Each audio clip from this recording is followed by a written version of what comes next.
illegal with a smile kind of thing. Right. Illegal with a smile. I like that because I didn't screw anybody over. Yeah, right. exactly. I was never out to get anybody. I was trying to do it, an honest day's work. Exactly. I wanted to do what I had to do, and I wanted to be left alone after. When you go around screwing people over, you gotta, and even in business, you gotta look over your shoulder. Oh, no.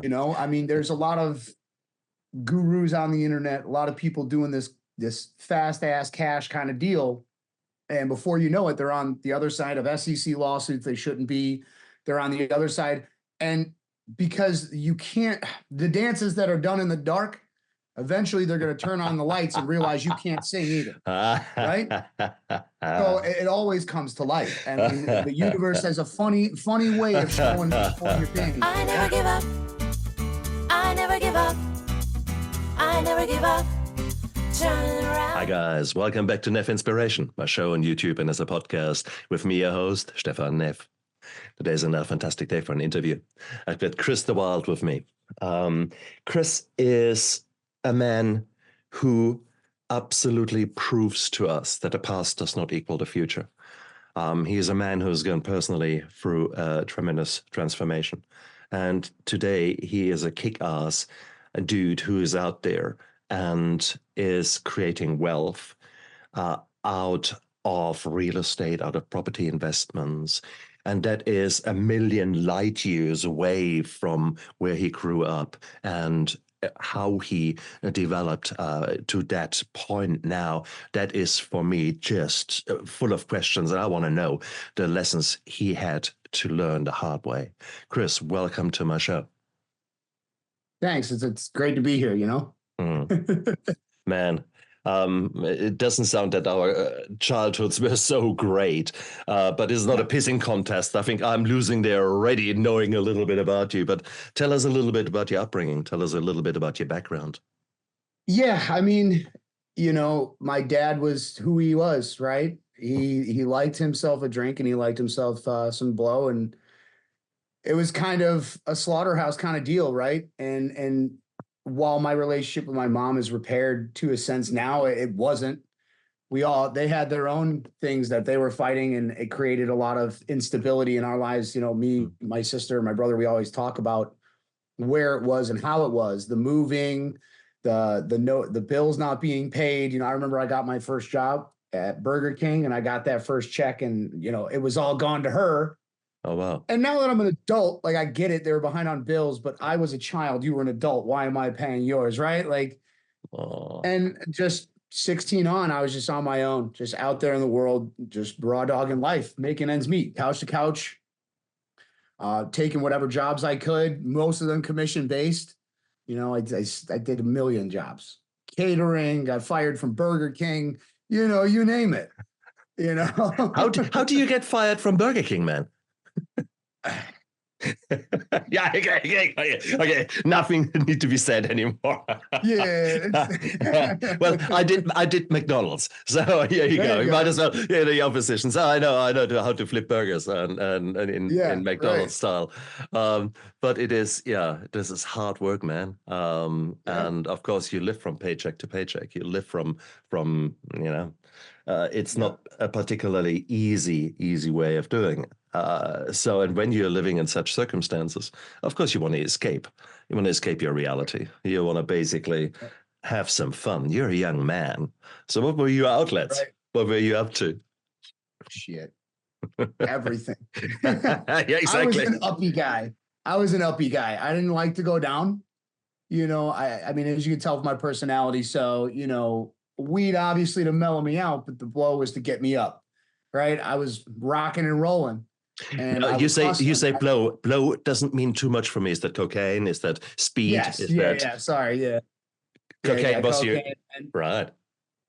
Oh yeah. So, and then that's the thing, right? Well, what do you do at 16 to make $3,500 a month in 2008? Well, I sell it, and in the meantime, not only do I get to party, do whatever I want, make my own schedule, but I also get to get high when I want. Right. And then at 18, I packed up everything that I had, and I was living in Kenosha, Wisconsin, and for reference, about 60 miles from Chicago, where my dad and my grandma and everybody were. And so I packed up and I moved out there overnight. mattress in my car, everything I owned. Not a care in the world. I just knew like I had to leave Kenosha because there was nothing to do there. You know, it's 50,000 people at the time. It's a much bigger city now. At least Chicago, I have an opportunity to do something. Right. And then I walked into a company. It was a window and door company. And they looked at me and they saw gold. Oh, you mean you need advances? You need a check? You'll be here every day at 10 to knock doors in the middle of winter in Chicago? And that was the beginning of like really my career in like sales. And I just cut my teeth. And mind you, it's 2009 at the time. So the world is in a recession, right? At least America.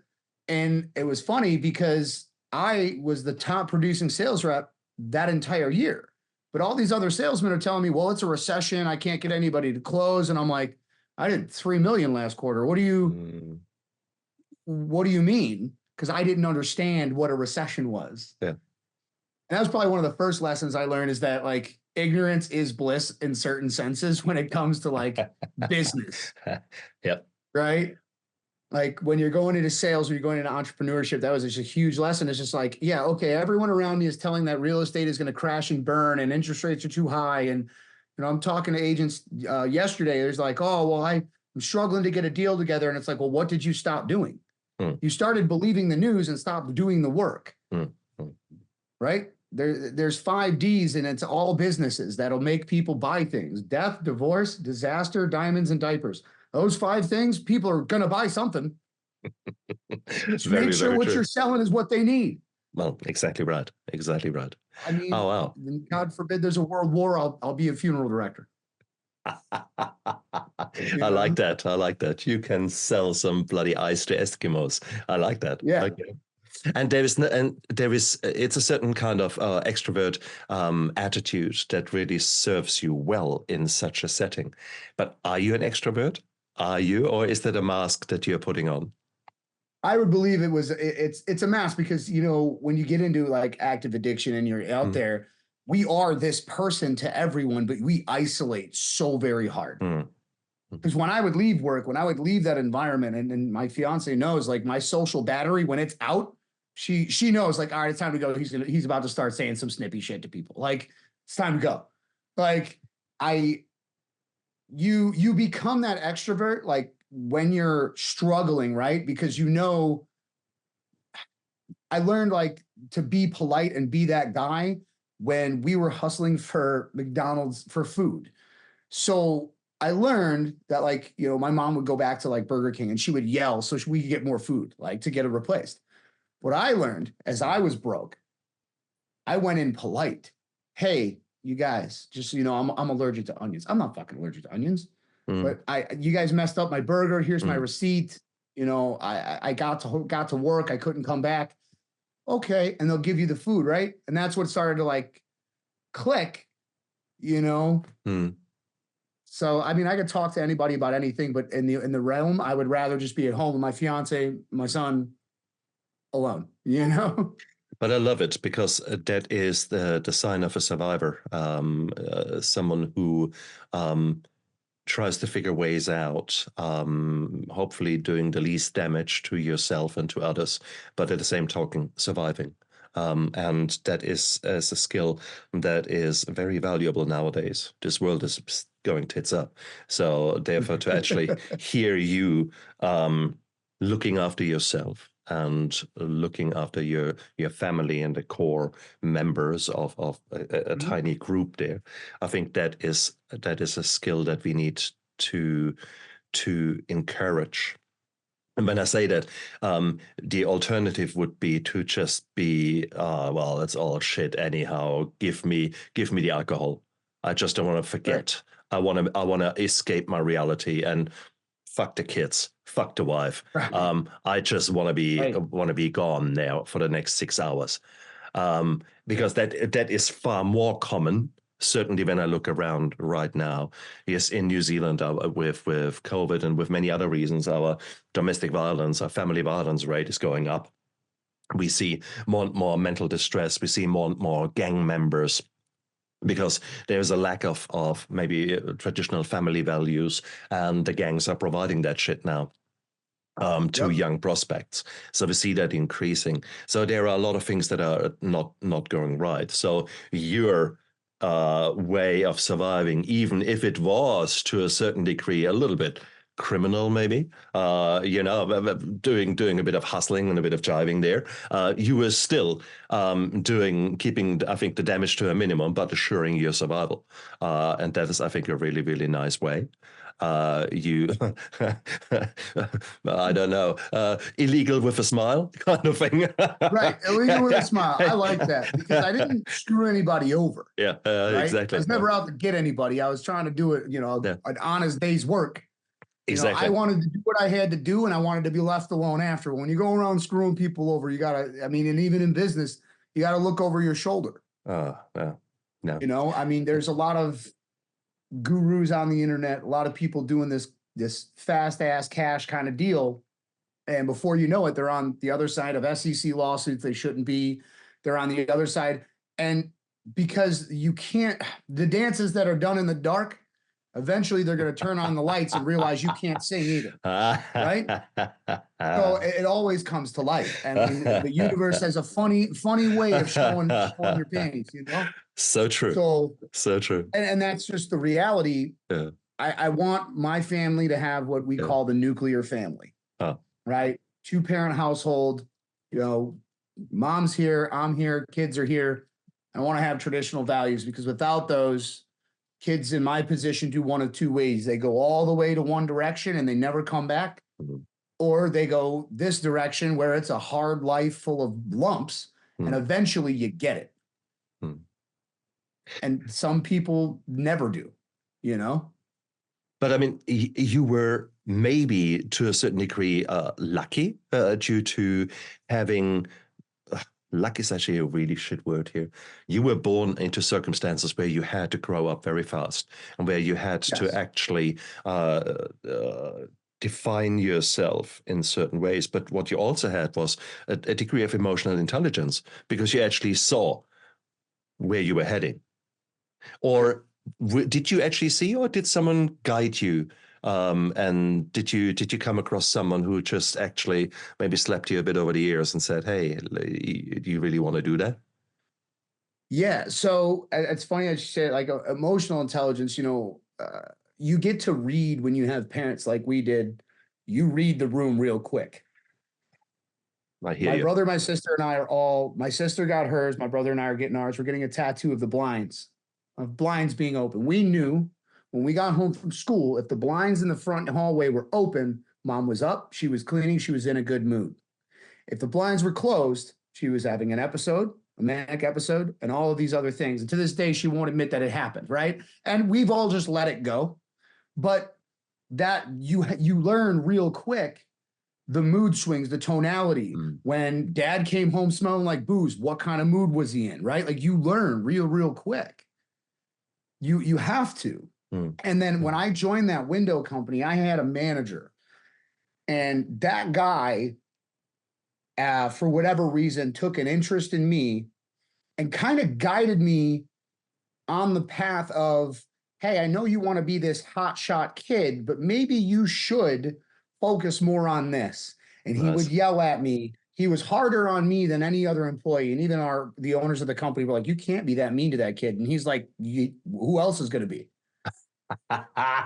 And to this day, we don't talk much anymore. He went his own path, but that mentorship really pushed me to understand. Like at 21, he took me out for my first drinks, right? Well, the following morning, what do I want to do? I want to stay home.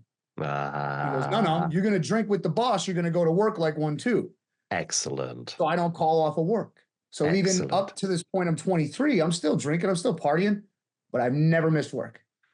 I've never not gone to a sales appointment. I've never not crushed my numbers. That was just ingrained. But when you're still killing all these numbers, but doing everything on the back end at home, you're just breaking even. Emotionally, mentally, financially. What's the point of making 140 grand a year when you look down your receipts and it's like bar, bills, bar, like, what do you have to show for it? I love it. I love it that you say that. Having said that, it gives you something. What did the drink give you? What did the, well, the blow, I know what gives you that, but what did the drink give you? Peace. Peace. Exactly. I would have It was sworn. it was violent peace, but it was peace. Yeah. It was relief from thinking about everything else, and just the weight that you held in your chest just gone. Beautiful. Yeah. You know? It's exactly the same. That's how I experienced alcohol. It gave me some moments of, however misled, serenity, as some kind of a relaxation where my shoulder muscles literally relaxed and a warmth came from my body. So absolutely, because that's so important that we acknowledge that, because we are all drinking for a reason or using for a reason. And if you now suddenly throw the toys out of the cot, and yeah, guess what? You still have got the same negative emotions, you've got the same challenges, you've got the same shit around you, but now you've got no longer something that gives you that peace. So right. What happened when you stopped using, or what happened? Well, how did it happen that you decided now enough is enough?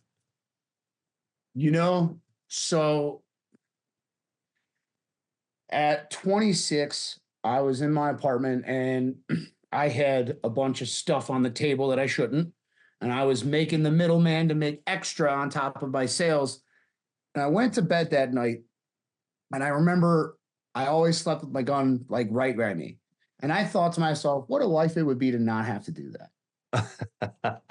Seriously. I mean, because, I wasn't out doing what you would call retail, right? So it would hit my desk and then it would go off, right? All of it. But then it's still, what if someone thinks I have more than I do? What if somebody wants the money that I'm making? And then I thought, fuck, what if the cops kick in my door? Mm-hmm. Do I really want that? Here I am. I've made it to 27 with nothing more than just a DUI, right? Like, do I need a felony for that? Do I need, right? And that was the shift where I just started realizing, I remember I woke up one day and I smoked a joint and I just got paranoid, immediate anxiety. Every time I smoked a joint, I would just be lividly anxious and I couldn't take it anymore. And I was like, what happened? And maybe something in my biological clock. I could not for sure tell you what, but I thought something's got to change. Beautiful. Right? So slowly I started cutting back, but it wasn't because I would turn into a weekend warrior at that point. I was 6 days off and then 3 days on and 6 days on and 3 days off, I couldn't really tell you, but I know that when I was done was, what was it? 14 months ago? No, 16 months ago. Yeah. I haven't had any drinks or anything in 16 months. Good. Well, first of all, congratulations, man. It takes a spine to do that. It takes balls to do that. Wow. When did you sort of start learning more about real estate and property investment, and how did that sort of line up these two trajectories? Your increasing realization that, well, enough is enough of that shit. Yeah. How did things work out there? So obviously I was selling windows and doing contracting and large loss results, like for insurance companies on the client side against the insurance companies.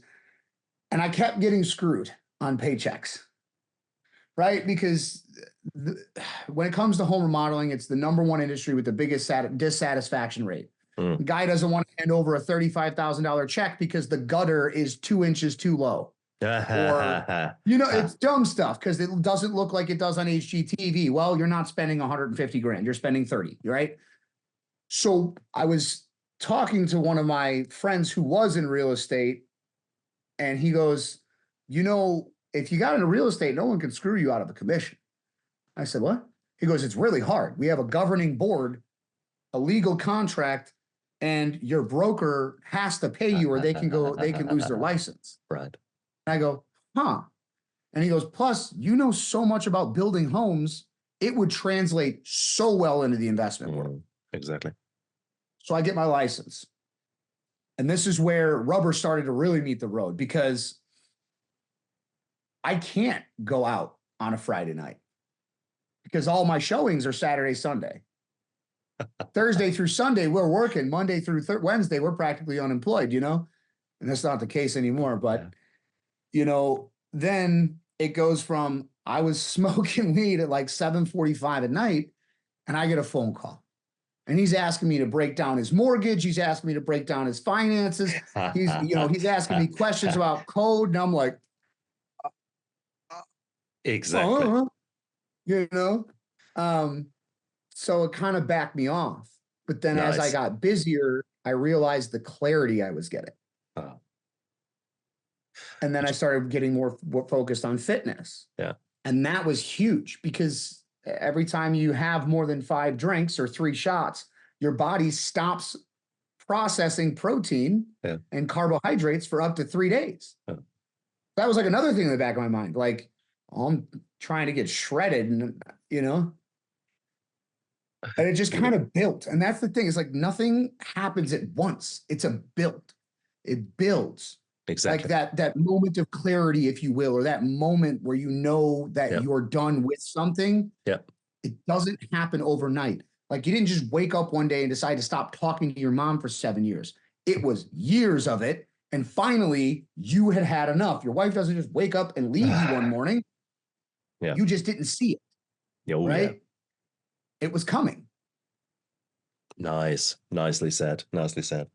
But of course, we are often keeping ourselves so busy in our nowadays world.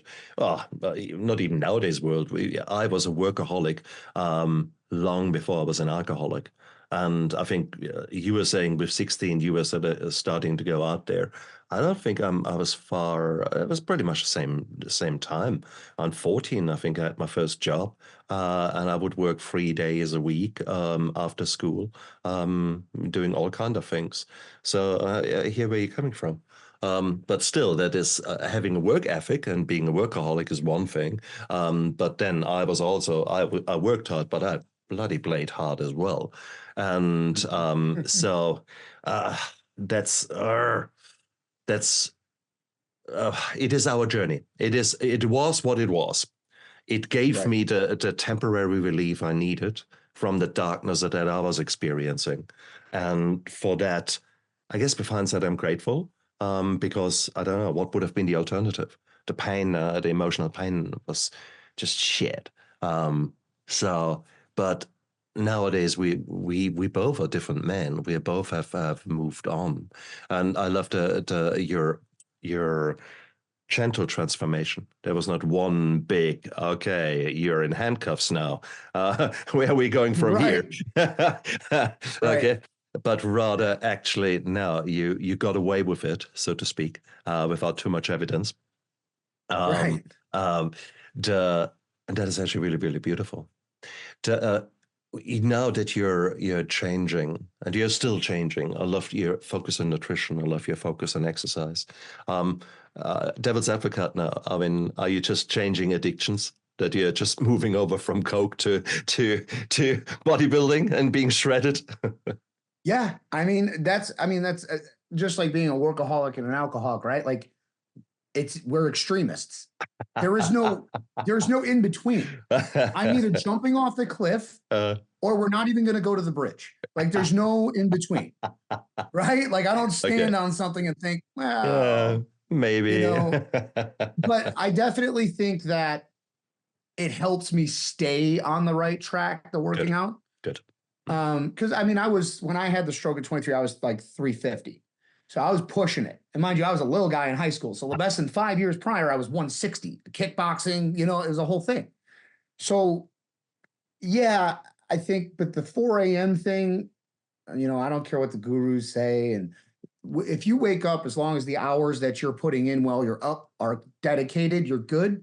Yeah. Just for me, I know that if I get up at 4 in the morning and I know that I have that workout, it keeps me in check late at night. Because the problem isn't when we're busy. It's when we're not. Ooh, nice. It's when we're idle. It's when we're sitting there and, she's gone at work or she's taken Bennett somewhere and I've got the house to myself for 4 hours And I, for whatever reason, don't have any work to do. And then I try to find stuff to do and I can't. And now I'm like, I'll just go to the gym, you know? Okay. You know? Which is good. But that is an insight. That is actually not a weakness. That is not a failure. That is actually an insight that you know how you are ticking. And therefore you have developed a very positive strategy that actually helps you to get through a potentially hard time. And keeping in mind, you're now about 14, 16 months down the track, you're still early in your race as far as sobriety is concerned. So therefore, it's very easy. When we look at relapse rates, 80% in the first year. So come on. So that's normal. Right. You would expect you to have these kind of thoughts. And I must say, far out, I would say probably 2-3 years easy before the kind of sort of urges were gone. They urges in the way that I experienced them in early sobriety, they are no longer there. So that's what you can look forward to.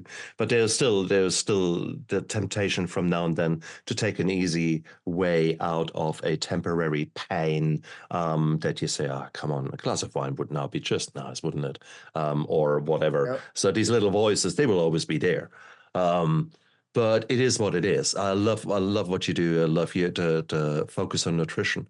I love your proteins because if you think about it, a protein-rich diet with the right amino acids gives you, and the right supplements, i.e. we're talking the vitamin D, we're talking zinc and those kind of things, and they will help you to change these amino acids into serotonin, which is our feel-good hormone, which is the stuff, you know, with which really you feel alive, not deeply depressed when you're sort of probably a bit low on it. So such things. So to hear you doing that is all beautiful. So you're actually taking very active steps in your sobriety to kick ass. And that's cool. So well done, man. Well done. Well done. Thank you. Oh, man. Yeah. But I mean you said, so go ahead. Sorry. No, ladies first. You had said, the relapse rate, in the first year is about 80%. And I think like right after that, it's because you get comfortable. You think life is boring but stable, and we're used to chaos. And we were just talking about that the other day, my fiance and I. Well, it feels boring, but what it is it's normal life. Nothing is wrong, but we feel like we have to make something wrong, right? Why is life is boring right now? Well, no, you were just throwing yourself into chaos, and now you're bored, and now you think, well, maybe I can just do this a little bit. No, you can't. You shouldn't. Oh, sugar. I know. I love it. I absolutely love it. What you're saying there. But then here you are. You have redefined yourself as a man. You've taken on new roles with your little Bennett, with your little boy. There comes the sleep deprivation. Last time I looked, one of the biggest things was me being tired. Hungry, angry, lonely, tired. Those 4 things were my triggers to really want to go for a drink. How do you deal with the new challenges?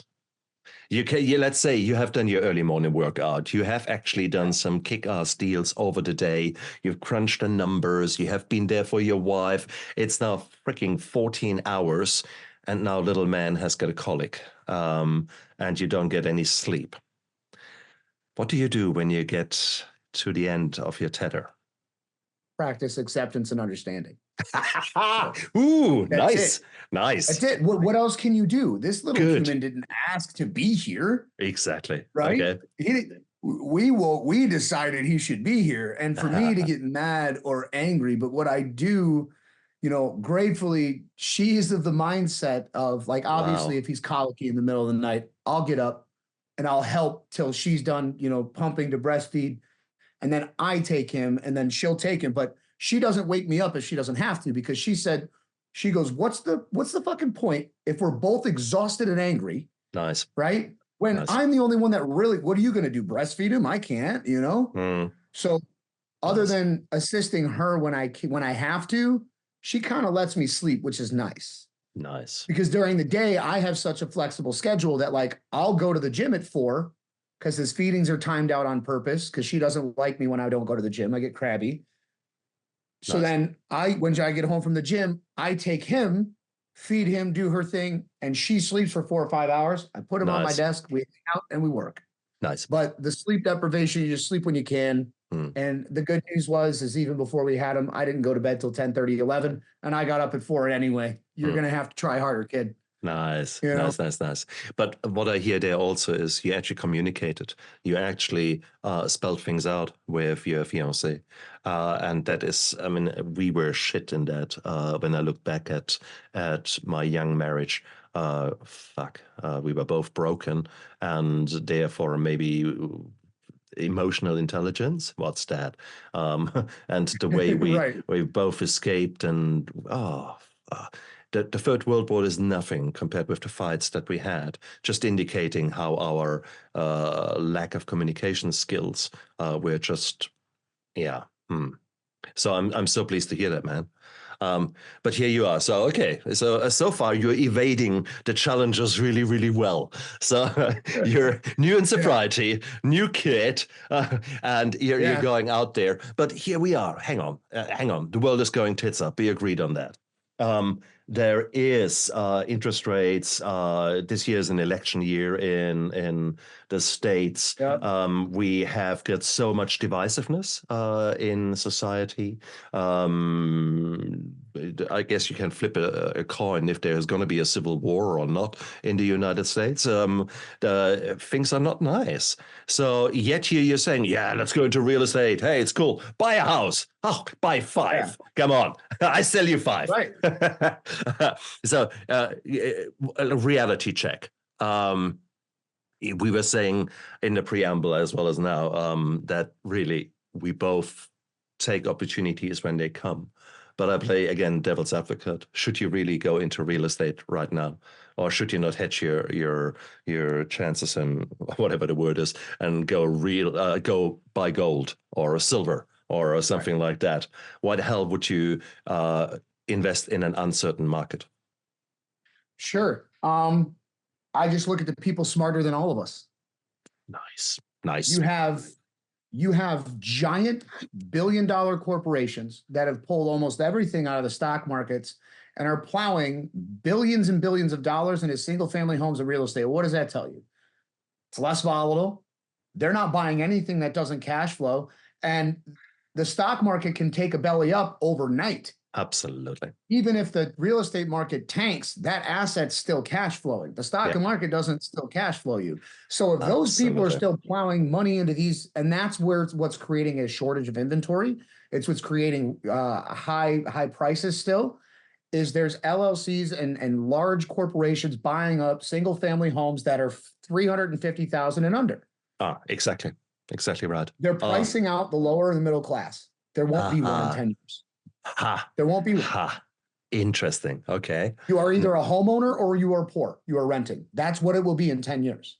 They're offering equity stakes and investments in property.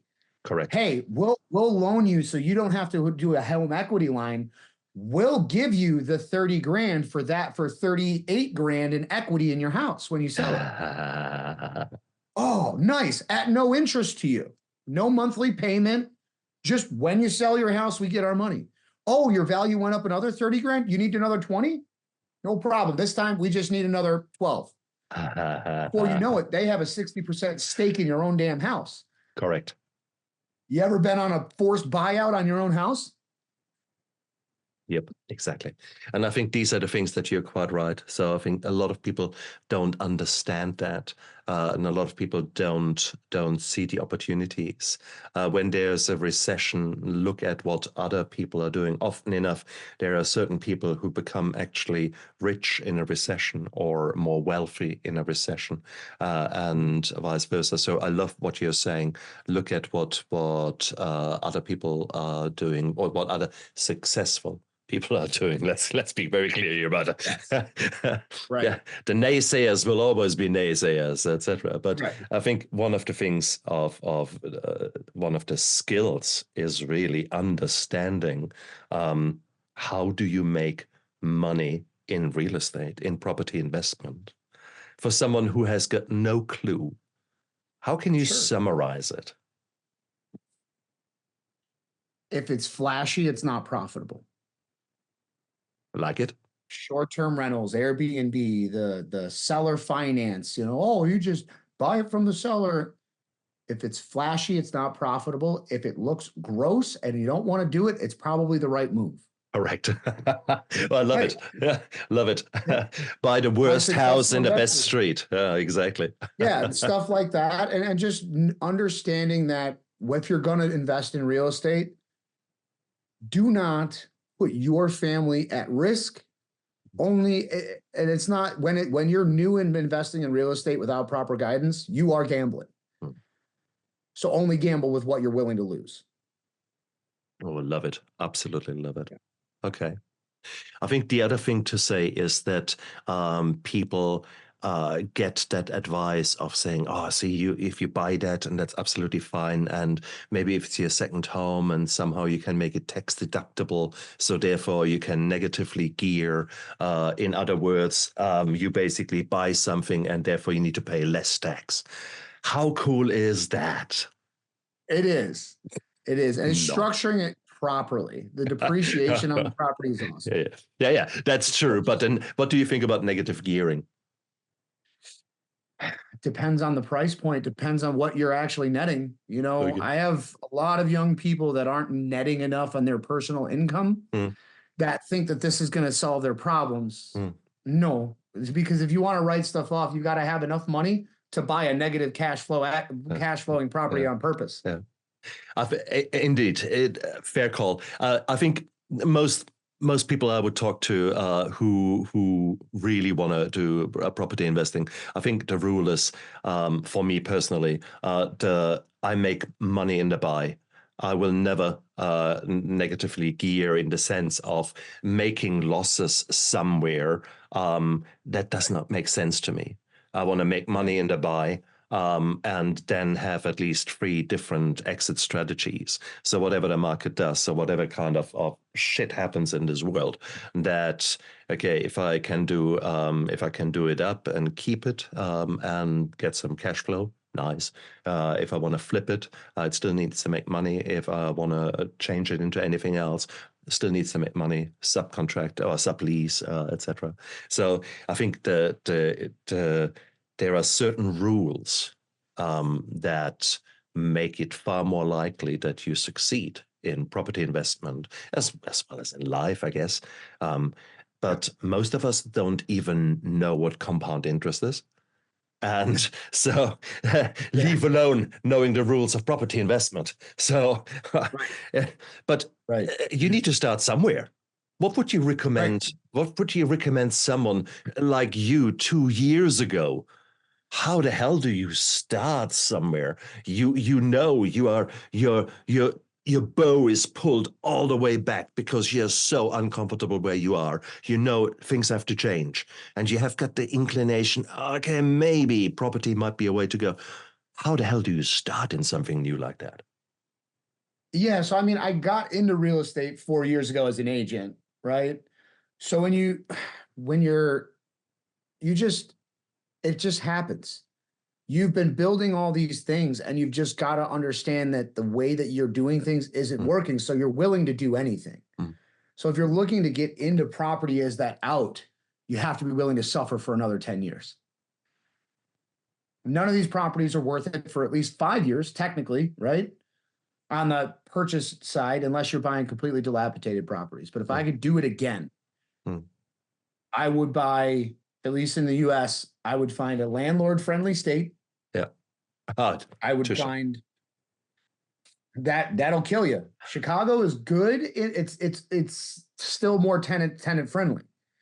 California, forget about it. You just, I know investors are sold everything there, but either way, I would find something that's landlord friendly. Yeah. And I would find the cheapest property I could, and I would start HUDing it out, Section 8. it's the safest investment you can do. Exactly. And I don't care what anybody says, because they'll say, oh, well, they trash the property. No, they don't.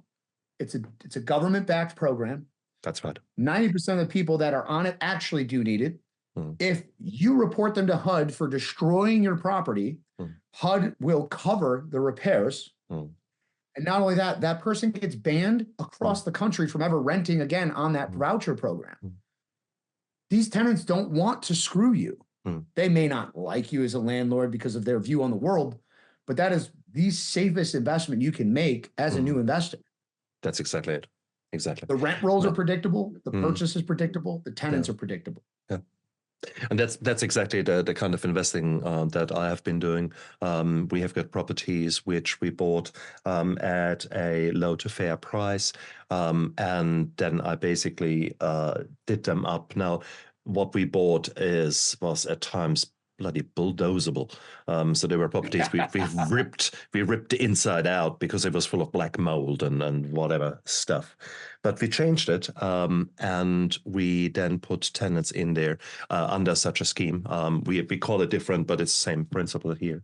And it's such a beautiful thing to do because we've provided a very safe and healthy environment for families in low income or bloody no income zones. It's beautiful. So we are actually, by you making money and being wealthy, or becoming wealthy, you actually help society and help others. Now that is a win-win-win-win. So therefore, if there are people out there say, "Oh, that's all for the big wigs, they are making money on the poor," well, no, actually, sorry, the way I invest, that's actually no. I do ethical investing, and I think there are some really things there. What kind of values were bestowed upon you when you were younger? How did your parents look at money out of interest? Was that something good or was that something evil? Honestly, it was never really a discussion. And I think that's the problem with a lot of families. Money isn't a discussion. Financial literacy isn't a discussion. College wasn't even a discussion. None of it was. So my thoughts on money were like, oh, spend it. Why do I have to keep it? Touche. Why do I have to make this make me more? I have it now. Well, exactly. It was a lot of just, my family, much like a lot of Americans' families, is instant gratification. We don't understand, right? And because your parents work, and I'm not blaming this, like obviously they have good jobs, but they're used to the 60, 70-hour work week, the 401k, the whole nines. And there was nothing wrong with that. But in today's world, that's not going to get you to retirement. So true. But they also did not talk to their kids, nor did they learn about credit worthiness and all of that stuff, because they just kind of, as credit became a thing, as property values rise, they just missed the boat on understanding the challenges we face. Yeah. Inflation's a killer. Yeah. It's just hard. Absolutely. And I think that is bridge the gap. But that's our duty, that we actually implement that in our families, because still nowadays in the schools here, I'm not aware of any financial literacy programs. That is shit that you don't learn unless you actually are lucky enough that you are coming to a point where you think, fuck, I don't know, I'm working 2-3 jobs and I still can't pay the bills. When then there are courses that you can do how to budget, and courses you can do how to actually learn the absolute basics. And they're often run by churches, they're often run by Citizens Advice Bureau, etc. So there is help out there. So for anyone out there listening and finding themselves in this kind of situation, guys, this is an opportunity for you. You're feeling the pain, you're feeling the pinch, you're struggling.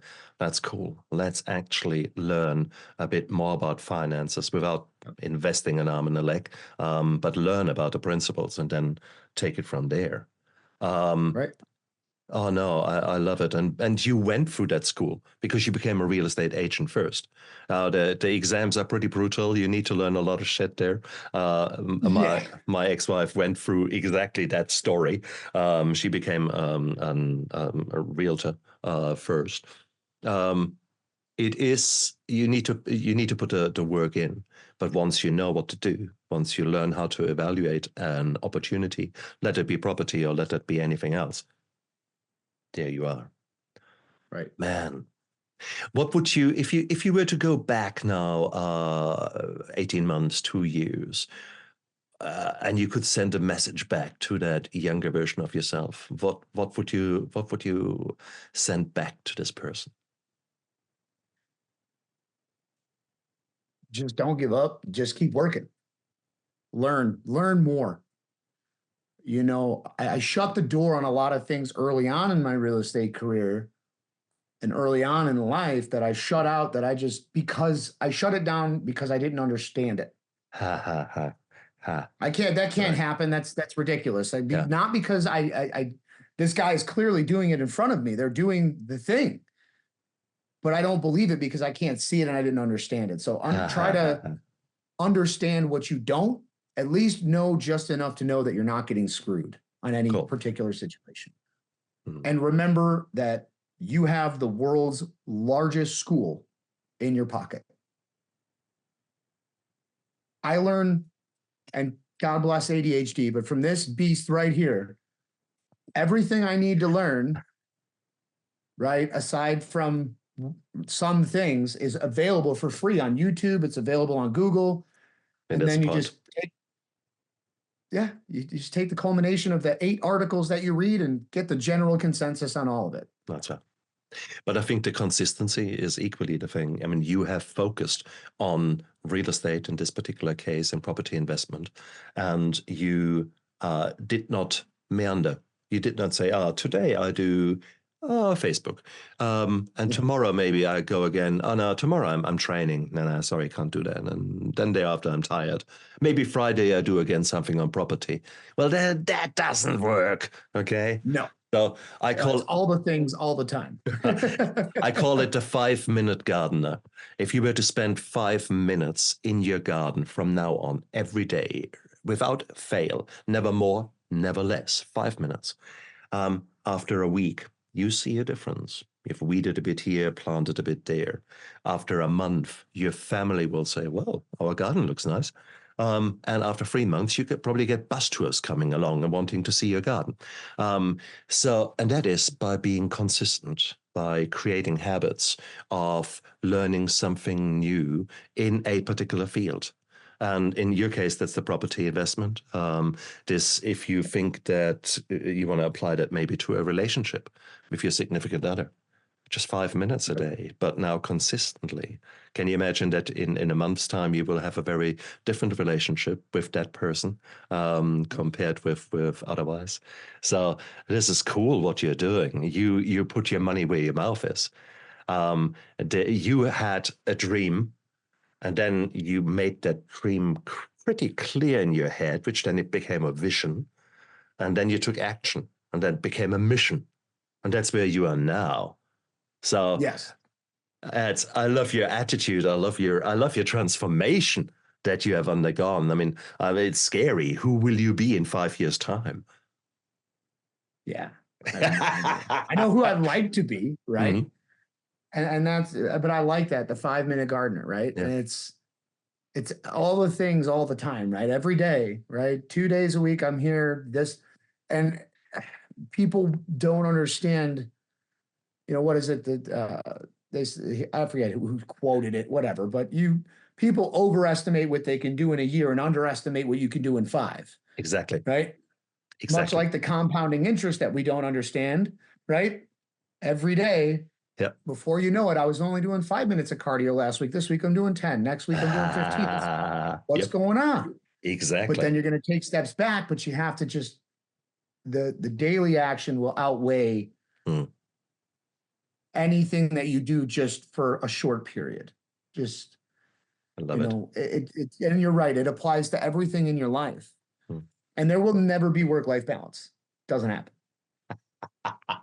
But there will be months where you are family heavy. Yeah. There will be days and weeks and months where you're business heavy. Yeah. But as long as you're focusing and tending to the garden where you need it to. Nice. Nice. you know? I like it. I like it because we have to roll with the punches. This is not an ideal world. If you are really completely wealthy, being defined as that you do no longer have to be there, that your money will continue working for you without you having to. If you're in that situation, maybe then you can create a balance that is absolutely ideal for you. But for most of us, no, I think the reality is there are times that you put the nose to the grindstone and just get on with it. But at the same token, look after yourself and do those things that keep you sane. In your case, actually having a loving relationship, going to the gym, paying attention to the nutrition. Well done, man. You're doing the basics really well. And because of that, the seeds that you've planted in the property investment world are beginning to grow and beginning to expand. And that's fucking gorgeous. You're going to be in a bloody jungle very soon with all those seeds. So cool, cool. Oh, wow. Chris, I mean, if people want to check you out a bit more and want to sort of maybe learn, what kind of investing do you do? And, I'm thinking about getting onto the property ladder or investment ladder. Where can they find you? So obviously all the platforms, TikTok, Instagram, Facebook, it's at DA Wild, W-I-L-D, Realtor. Find me there. You can type in my name, Christopher Dewilde, but at Dewilde Realtor is my handle. And then dewildeagent.com. Can check me out there. We can always connect. I'm always happy to answer questions. I can give you a lot of property advice if you're outside of the U.S., but I can't give you a lot of code and legal advice, if any. Not that I can technically anyway, but things to watch out for property-wise in the U.S., I can help. Absolutely. Oh, that's brilliant. Chris, you're an amazing man.